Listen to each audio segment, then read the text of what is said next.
और बहुत बहुत शुक्रिया। अब शकील साहब अपनी बात रखेंगे। Thank you. अस्सलाम वालेकुम व आदाब। मैं आप सब लोगों का तहे दिल से शुक्रिया अदा करता हूँ, और ख़ासकर हमारी national chairperson doctor Shahida Parveen ji, जो अपने कीमती वक्त को निकाल कर हमारे पास यहाँ पर आए हैं हम लोगों की सहायता करने के लिए, हम लोगों की मदद करने के लिए। सबसे मेन मकसद जो है इस नेशनल ह्यूमन राइट्स का, ये एक बहुत बड़ी NGO है जो पूरी भारत ऑर्गेनाइजेशन है, जो सिर्फ भारत में नहीं बल्कि हर एक कंट्री में, पूरे वर्ल्ड में ये काम कर रही है। सिर्फ इसलिए नहीं, किसी जातवादी के लिए नहीं, बल्कि पूरी आलमी इंसानियत के लिए एक ऐसा काम कर रही है जहाँ पर भी किसी भी किस्म के लोगों के साथ, किसी भी कौम के लोगों के साथ जिनकी पहुँच कहीं पर नहीं होती है, जिनकी कोई सुनवाई नहीं होती है, उन लोगों की मदद करने के लिए, सहायता करने के लिए ये लोग काम करते हैं। किसी भी किस्म का जुल्म हो, चाहे वो जातवादी हो, किसी गरीब के साथ कोई जुल्म हो रहा हो, किसी डिपार्टमेंट की कोई काम हो, चाहे वो किसी भी डिपार्टमेंट के साथ जुड़ा हुआ काम हो, कहीं पर देखते हम सारे लोग यहाँ पर जो है वो देहाती लोग हैं।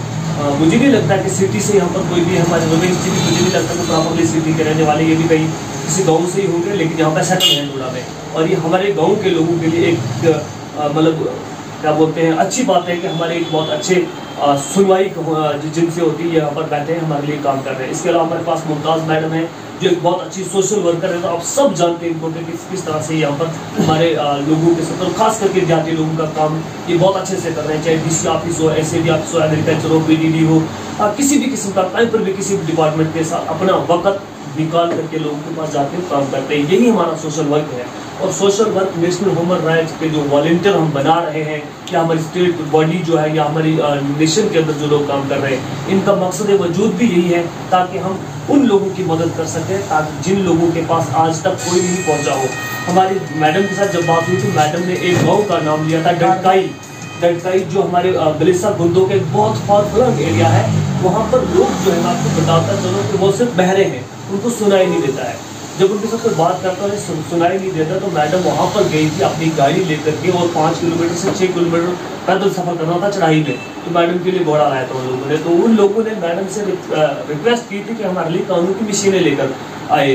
तो मैडम फिर अपनी टीम के साथ वहाँ पर गई थी। तो उन लोगों को कितनी मशीनें दी थी, कितना क्या दिया, तो मैडम देनी है, तो वो लेकर के गए थे। 100 लोग हैं वहाँ पर। तो बहुत सारे मीडिया चैनल ने भी वहाँ उस गाँव के बारे में बात की है, लेकिन ये तब वैसा हुआ, तब मुमकिन हुआ जब नेशनल ह्यूमन राइट्स के लोग वहाँ पर पहुँचे।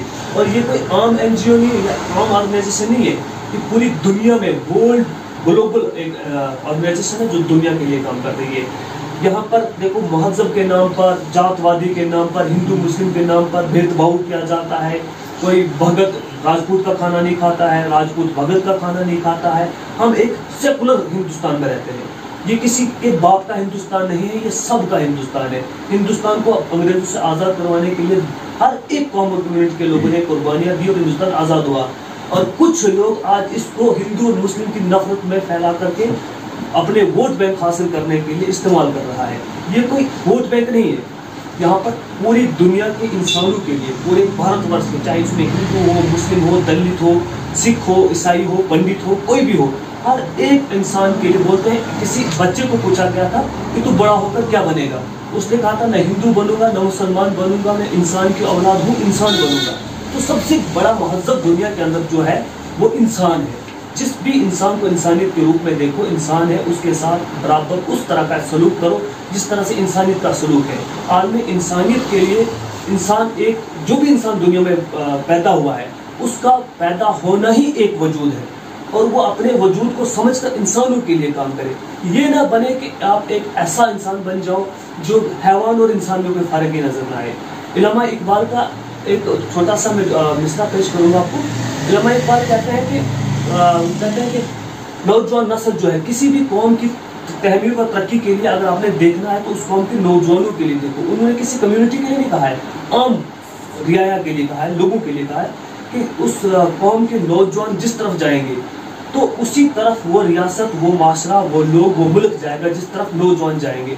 इस वक्त हमारे लोग जो है वो नशे में मुब्तला है, कोई शराब में, कोई चर्च में, कोई बीड़ी सिगरेट में, कोई गलत कामों में, हर जगह पर हमारे नौजवान मुब्तला हो रहे हैं। और इस वक्त एक तरफ से एडमिनिस्ट्रेशन, हमारी एडमिनिस्ट्रेशन, डोडा एडमिनिस्ट्रेशन की अगर बात करें तो वो अवेयरनेस प्रोग्राम चलाते हैं, कहते हैं कि नशा मुक्त डोडा बनाएंगे, नशा मुक्त चनाब वैली बनाएंगे, लेकिन शराब के अड्डे जगह जगह खुले हैं।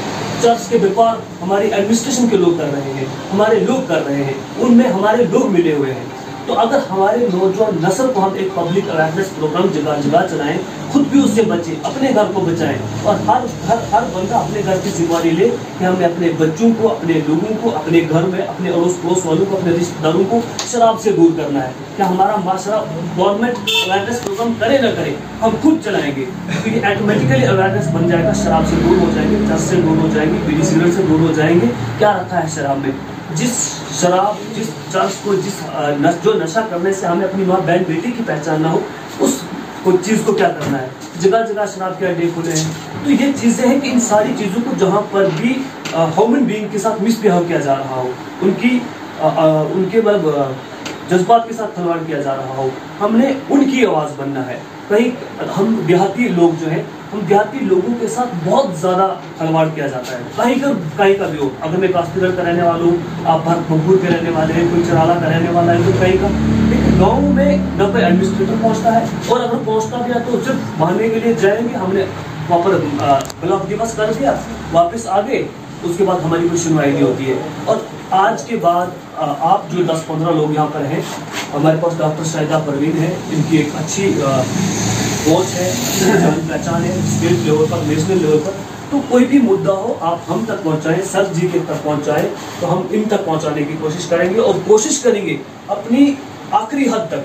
और मुझे अपने आप के ऊपर, इनके ऊपर, मैडम के ऊपर, मुमताज़ मैडम के ऊपर पूरा यकीन है कि जो मसला हमारे पास आएगा, इंशाअल्लाह हम 99% गारंटी देंगे कि अपनी तरफ से कोशिश करेंगे हल करने की। तो आगे मैडम तो सबका शुक्रिया, अगर कहने में कोई गलती होगी तो माफ करें। मैं शबीर अहमद साहब ने आज अपना जो कदम इस हमारी नेशनल ह्यूमन राइट्स के परिवार में रखा, तो उनका जो स्वागत हमारी national chairperson doctor Shahida Parveen ने उनको एक आइडेंटिटी जो उनको दी, यानी कि पहचान दी, उनको ऑथराइज कर दिया कि वो सेक्रेटरी का काम जो है वो खूब ही अच्छे से निभाएं। और उम्मीद ये भी है कि आप एक जुड़ेंगे, फिर 11 जुड़े, फिर 111, और ये परिवार जो है बहुत दूर तक जाए, और कहीं न कहीं जो सपना है हम सबका कि भारत को विश्व गुरु बनाने का, तो कहीं न कहीं मुझे लगता है कि हम हर एक बंदे को चाहिए कि वो समाज को 1-2 घंटा दे, सेल्फ इंटरेस्ट होके, यानी कि अपना कोई भी इंटरेस्ट नहीं रखना है, और स्टेट लेवल की पास करेगी, डिस्ट्रिक्ट लेवल को। लेकिन जो प्रायोरिटी हम लोग फिक्स करेंगे, जो लोगों की ग्रीवेंसेस होंगी, कहीं ना कहीं जब हम लोग पिछली बारी जब मैडम यहाँ पे आए थे तो हमने एक प्रोग्राम चेकआउट किया गडकाई का, तो वहाँ पे जो ग्रीवेंसेस आए हैं तो हम उनको सेटल धीरे धीरे कर रहे हैं। और आपके माध्यम से भी जो प्रायोरिटी होगी, जैसे कई लोगों का विडो पेंशन नहीं मिल रही है, या ओल्ड एज पेंशन का पिछले दिनों प्रोग्राम हुआ था 21 अगस्त को, तो वहाँ पे भी हमने ये बात उठाई कि इसको प्रायोरिटाइज तरीके से गवर्नमेंट के माध्यम से। और एक खुशी की बात मैं भी बताना चाहूँगा, क्योंकि उस सोशल वेलफेयर प्रोग्राम में मैं उपस्थित था, और कहीं ना कहीं ओल्ड एज का भी हम लोग, मैंने कहा कि हम लोग मिनिस्ट्री को लिखेंगे कि हर डिस्ट्रिक्ट हेडक्वार्टर पे एक जो जैसे रैन बसेरा होता है, इसी तरह से एक ओल्ड एज होम हर डिस्ट्रिक्ट में बनाया जाए। हम लोग मैं इसको एक रिटर्न में लिख लेता हूँ कि भाई हम लोग as a national human rights हम लोग इसको कलम बंद कर रहे हैं, और गवर्नमेंट को लिखेंगे कि हर डिस्ट्रिक्ट लेवल पे एक ओल्ड एज का होम होना चाहिए। कहीं ना कहीं वो नौबत ना आए, मैं उस विश्वास पे करता हूँ। लेकिन कहीं न कहीं कुछ ऐसे लोग सताए हुए हैं जिनको कहीं न कहीं कोई भी अकोमोडेट करने के लिए नहीं है, और मैं चाहूँगा कि वो सरकार हमको मुहैया कराए। और नेशनल ह्यूमन राइट्स जो यहाँ पे आपके बीच में बैठी है, तो हम लोग मिनिस्ट्री को लिखेंगे, गवर्नमेंट ऑफ इंडिया को लिखेंगे, इवन प्राइम मिनिस्टर साहब को भी लिखेंगे कि this is very one of the prioritized prime focus should be for the welfare of the old age, क्या बोलते हैं इसको, होम के लिए। तो मैडम से भी दरख्वास्त करता हूँ कि आप काफ़ी समय से यहाँ पे बैठे हैं, तो अपनी जो भी आशीर्वाद है और अपनी वाणी से हमें अलंकृत करें।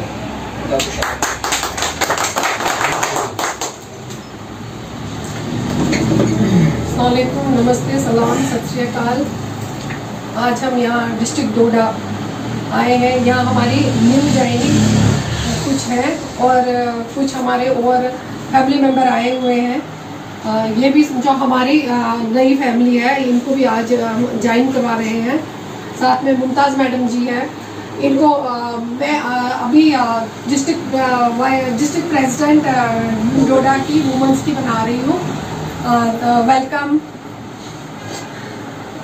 आप वुमेंस की डिस्ट्रिक्ट प्रेसिडेंट मुमताज़ मैडम है, नेशनल ह्यूमन राइट्स की।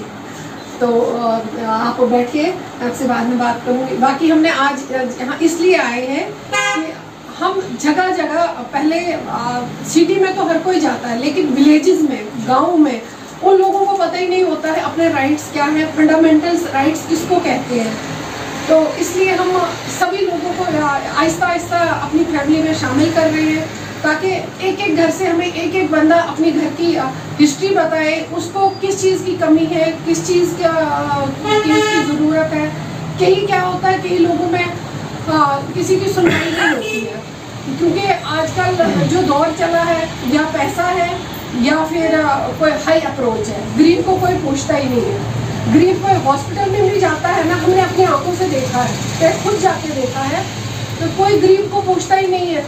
तो जब तक उसकी सुनवाई नहीं होती तब डॉक्टर भी नहीं अलाउ करते हैं उसको, नहीं जी बैठो, अभी हमारे पास और पेशेंट है। लेकिन हमारी ह्यूमन राइट्स की टीम जहाँ भी होती है, ये जो हमारे गले में ये कार्ड है, अथॉरिटी है, जहाँ भी हम जाते हैं तो ऊपर वाले की कृपा से, दया से हमारा काम हो जाता है, उसी टाइम हो जाता है, क्योंकि हम इंसानियत के लिए काम कर रहे हैं। इंसान तो हर कोई है, लेकिन इंसानियत किस किस में है वो वक्त बताता है कि इंसान कौन है। कई लोग ये अमीर है, ये गरीब है, ये छोटा है, ये बड़ा है, छूत छात की भी बीमारी बहुत है।